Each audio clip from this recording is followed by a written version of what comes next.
नमस्कार. शिंदेच्या विकास खात्यावर फडणवीस नाराज, अजित पवारांनी केलं स्पष्टीकरण. ज्या काय अडचणी आहेत त्या सरकार दूर करेल. सर्वसामान्यांचं सरकार आहे, त्यामुळे सर्वसामान्यांना न्याय देण्याचं काम सरकार करेल.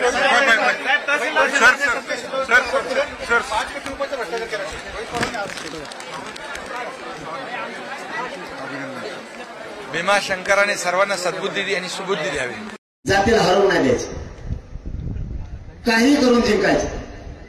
त्यांनी काहीतरी बातम्या का चॅनलच्या बांधवाच्या म्हणले मराठ्याला रोखायसाठी काय पण षडयंत्र केलंय. पाहुणे एक पोस्टर बसले दोन तिघ जण, एक तात्यान दोन आप्पा. हो ना, दोन तात्यान एक तात्यान दोन आप्पा. रातभर शेंगा आणतो तुम्ही एका मागाला पुढं घालीत असते ना. दुसरं काय ते म्हणत राहते आता तू हे पुढं, ते म्हणायचं शिंदेच्या तू हो पुढं, तू म्हणायचं तू तुपला होय पुढं. आम्ही पुढं होत नाही, मागं होत नाही, तुपला उद्योग तू बघा. आता मुख्यमंत्री तू हे म्हणलं त्याला वापर ढकलायच नाही सवय. ते चालत जातं कोपरा नांदतो दुसऱ्याला. सगळ्या मराठ्याच्या नेत्याचं वाटलं करून टाकलं ते. तरी हे म्हणतात आमचा साहेब लय चांगला आहे, हाय तर घे हिंदी त्याला घेऊन गचपाणी. अरे नाही तर काय खरं बोलल्यावर राग येतो. आणि आंध्रात मध्ये तुम्ही म्हणता ते खरं का काल 3 आमदार आले माझ्याकडे. राज्याच्या राजकारणात विविध विषयांवर सत्ताधारी आणि विरोधकांमध्ये आरोप प्रत्यारोपाचं राजकारण सुरू असल्याचं चित्र पाहायला मिळत आहे.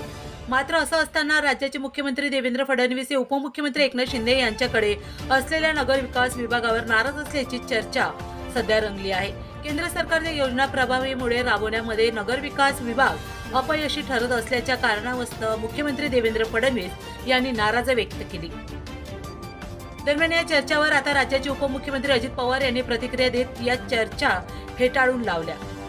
ही माहिती यंदा खोटी असल्याचं उपमुख्यमंत्री अजित पवार यांनी म्हटलं.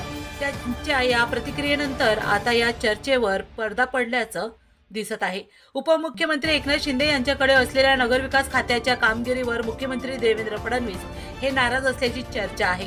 केंद्र सरकारच्या योजना राबवण्यात नगरविकास विभाग मागे असल्याचं बोललं जात आहे. यावर तुमची प्रतिक्रिया काय, असा प्रश्न माध्यमांच्या प्रतिनिधींनी विचारला असता अजित पवार म्हणाले, ती माहिती धंद्यात खोटी आहे, असं एका वाक्यात उत्तर देऊन अजित पवारांनी हा विषय संपवून टाकला.